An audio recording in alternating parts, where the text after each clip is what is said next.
Rashtrawadi Congress party Sharadchandra Pawar या पक्षाच्या चिन्हावर आपली कोणतीही पार्श्वभूमी नसताना, पक्षाचे सदस्य नसताना राजू खरे यांना उमेदवारी देण्यात आली आणि ते आमदार सुद्धा झाले।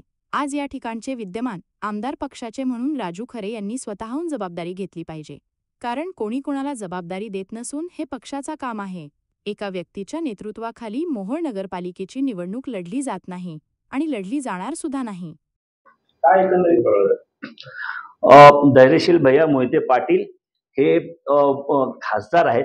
त्यांच्याकडे माढा लोकसभा आणि सोलापूर लोकसभा हा खूप मोठा जो हे आहे मतदारसंघ, त्याची जबाबदारी आहे। ते एखाद्या ठिकाणी जायला आले नाहीत किंवा गेले नाहीत, हा त्या ठिकाणचा विषय होऊ शकत नाही।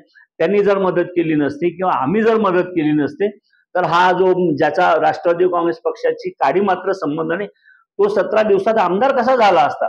शेवटी आमदार होण्यामागे राष्ट्रवादी काँग्रेस पक्षाच्या सर्वसामान्य कार्यकर्त्यापासून ते त्या पक्षाच्या खासदारांपर्यंत सर्वांनी हातभार लावल्यामुळे ही निवडणूक त्यांनी जिंकली आणि ते या ठिकाणी आज विद्यमान आमदार म्हणून त्या आमदारकीची प्रतिष्ठा, सत्ता उपभोगत आहेत। याची त्यांनी नोंद घेतलीच पाहिजे, याची त्यांनी जाणीव ठेवली पाहिजे।